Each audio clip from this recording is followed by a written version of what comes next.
Welcome back. This is Fundamentals of Micro and Nano Fabrication. I am Sushobhan Awasthi, and today we are going to talk about chemical vapor deposition and some of its basics. This is the ongoing module on additive processing. So, basically what is CVD? As the name suggests, CVD is using chemistry to cause a reaction on top of a substrate to cause a certain material to deposit. So, at a very high level you can look at this figure, and what it shows is that you have a chamber, and this chamber is what is enclosing the vapor.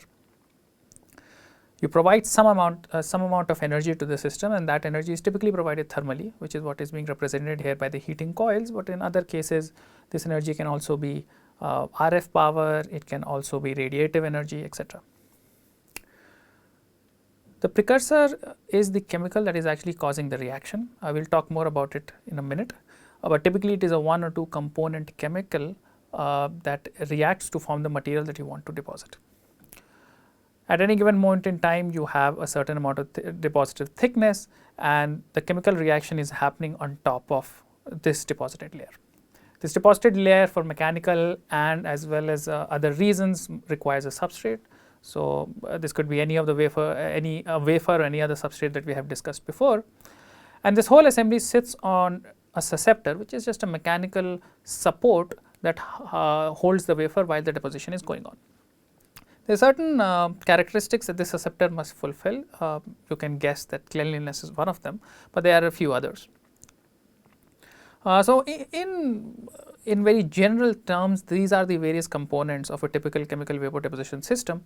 What we will next do is look at a little bit of details of each of them.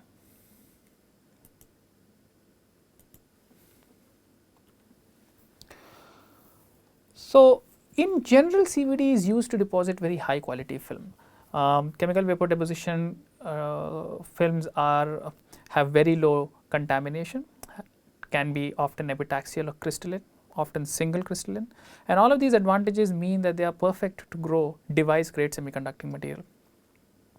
Epitaxy, if you do not know, refers to when you grow single crystalline material on top of an existing single crystalline material.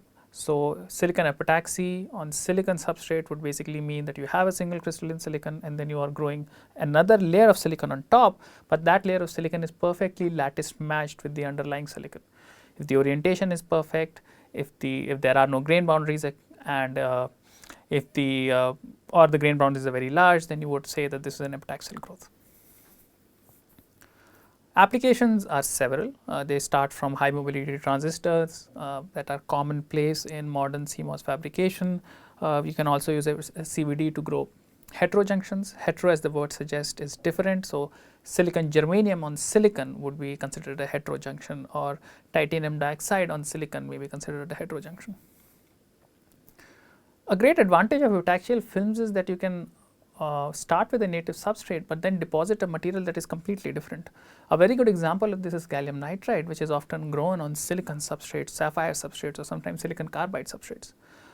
This is especially useful for materials that are either very hard to grow in a single crystalline form, or are very expensive to grow in a single crystalline form, or if you just want to make a heterostructure where the native substrate is different, but just to enhance the characteristics of the device or to get some new functionality, you deposit a completely new material on top of that native substrate. This is becoming actually increasingly important in the modern world, where heterogeneous integration is becoming important, but that is a topic of a separate lecture. We are also using CVD to grow high quality thin films, not necessarily crystalline or epitaxial, but high quality thin films. A good example of that would be the polysilicon electrode layer that is deposited on top of gate in CMOS. In some cases, even metal films are deposited with CVD, especially if high aspect ratios need to be filled. And then the third and a very important application of CVD is deposition of dielectrics, often on top of metal, sometimes directly on native substrates. Silicon nitride, silicon oxide are commonly grown with CVD and related methods.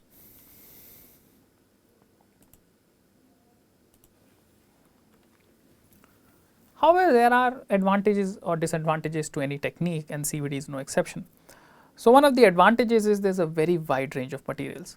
The ability to do CVD is only limited by your ability to provide a suitable precursor, and because chemists are very experienced and good at their jobs, they have figured out ways of converting virtually every element that we know of into a precursor that can be used for CVD. A lot of the silicate based CVD and a lot of the high quality CVD is often done using gaseous precursors. This provides an added advantage that gaseous precursors can be highly purified.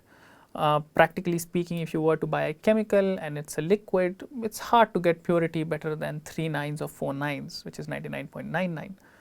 But for gaseous precursors, the purities can be much better. They can be 10 to the power, they can be in ppm levels. So, 6 Ns, 7 Ns are available. CVD is a very mature technology. People have been doing CVD for a very long time, even in commercial production as far back as the 1980s, maybe even slightly earlier. And that maturity means that there is a lot of institutional knowledge on how to do it well. I will show you some examples. In CVD, the deposition is strongly dependent on temperature. That is not very surprising because chemical reactions are often strongly dependent on temperature. And which is the Arrhenius, which is also given by the Arrhenius relation, which I think we discussed in a different context a few lectures back. The consequence of strong temperature dependence is that CVD often tends to be conformal. So, the definition of conformality we discussed in the previous lecture, and it basically means that if you have a certain topology, how uniformly are you depositing on top of that topology. And if the reactions are only dependent on temperature and are substrate independent, then it is not too hard to imagine that if you were, as long as you maintain the temperature uniformity, the deposition would also be uniform. It would not necessarily care about the topology underneath and would coat everything uniformly. You can get very high deposition rates, especially if you can figure out how to transport a lot of the precursor onto the substrate. More on this maybe a lecture or two later. And it does not need high vacuum. So, vacuum can come in several grades. Do you want millitorr levels of vacuum? Do you want 10 to the power minus 6 levels of vacuum, or do you want 10 to the power minus 9 levels of vacuum? The more vacuum you need, or the higher grade of vacuum you need, the more expensive the equipment, the more expensive it is to maintain that equipment, and in general lower the throughput, because it takes some amount of time to actually maintain that vacuum, get to that vacuum, and higher the vacuum, the harder it is to get there, or longer it takes to get there. So, CVD is one technique where we are around millitorr, maybe higher than millitorr, torrs or a few torr range. So, that is not a very low pressure, and it can easily be achieved by typical rotary pumps. So, that is an advantage. The disadvantage of CVD is it is costly compared to physical vapor deposition, which we shall tackle in the next module. CVD is definitely much more expensive, partly because, as we shall see, precursors are dangerous. They are expensive chemicals. In order to purify the precursors, a lot of the material gets lost, so they also tend to be very expensive. And running costs tend to be high, because in order to do CVD right, or at least safely and in a repeatable fashion, there is a lot of supporting infrastructure that is required. You need exhausts, you need scrubbers, you need very good gas cabinets, you need gas detectors. The technique is a little complex, so you need very highly skilled workers, and all of this sort of tends to add to the operation cost of a CVD equipment. The other disadvantage is that high quality CVD, especially epitaxial CVD, often requires high temperatures. Now, high is a relative word, but typically for silicon, high quality silicon CVD, you need temperatures in excess of, let us say, 700-800 degrees C. This has certain consequences on cost, which you discussed, but there are also consequences on stress that develops in the film, because once you deposit a film at those high temperatures and then you cool it down, then it can have some residual stress, which can cause problems. This is especially important if your lattice is mismatched. This is especially important if the film that you are trying to grow on the substrate does not necessarily like to nucleate on the surface very well. We shall look into all these details a little bit later. And of course, high temperature also means that there is a short list of substrates that you can reasonably use. We have discussed the issues of contaminations a lot in previous past. So, steel may not be a very good substrate for CVD, because steel has iron, and iron will diffuse at high temperatures, and if CVD requires those high temperatures, then it will contaminate the film that you are trying to grow. So your substrates must be non-contaminating, your substrates must be able to withstand the temperature. You cannot do CVD at 700-800 degrees C on a plastic substrate. There is no plastic that will withstand that sort of temperature. Even substrates like glass may not be able to withstand that temperature. So that reduces your options. And lastly, CVD often is a kinetic or thermodynamically limited, is often thermodynamically limited process, rarely kinetically limited process. And that allows you to only have two parameters to really control the reaction. One is pressure, one is temperature. Other than these two, you don't really have a lever to control the reaction, the way the reaction is occurring, and hence control the properties of the eventual film. The other extreme would be, say, physical vapor deposition, where in sputtering you have access to bias voltages, you have access to temperature, you have access to pressure, you have access to stoichiometry, you have access to different type of targets, etc.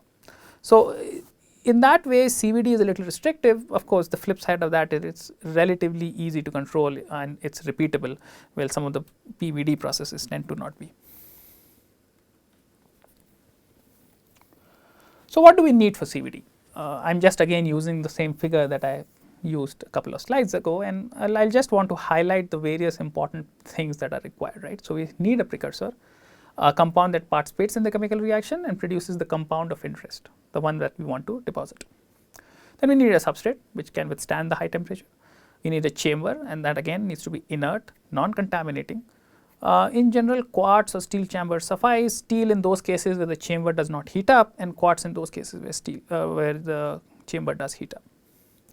We need a susceptor to hold the substrate. It must also be inert and non-contaminating. It needs to withstand the deposition temperatures because it is always going to be at almost the same temperature as the wafer. Often this is graphite, quartz, silicon carbide.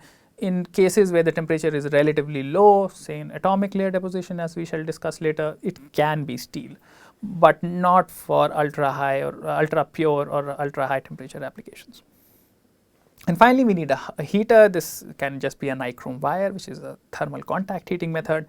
It can be infrared radiation, which heats in a non-contact fashion. It can also be RF induction heater, very similar to an induction cook oven that you may have in your home. So let's talk about precursor first. So an ideal precursor is one that is volatile, because chemical vapor deposition is done best in the wafer form. While there are, they have in the recent past some techniques that have been developed for liquid precursors, say mist CVD or nozzle based CVDs that actually use liquid precursors. By and large, traditional CVD has always used gaseous precursors. Now for cases where the precursors are liquid, you can still use them by just vaporizing the liquid into a vapor form and then using those vapors. But still, you need a volatile precursor that you can actually that you can convert to vapors. This precursor must also be hence liquid/gas at room temperature. Solid phase is usually not preferred, though in some cases you can get solids that will sublime at a slightly higher temperature and hence can be used as precursors. Solids, however, even in those cases are a little hard to purify and are often not used. It must be thermally stable. You want your precursor to do the chemical reaction you want only inside the chamber, not in the tank where it is stored, not in the gas lines where it is being transported, and not in the pump where the byproducts will go. It should decompose cleanly and controllably. Cleanly is a complex word here, but basically it means that there should be a unique chemical pathway to form a compound. If there is a certain precursor that can do reaction A and B simultaneously, that may not be ideal because then you do not have exact control on what you are forming.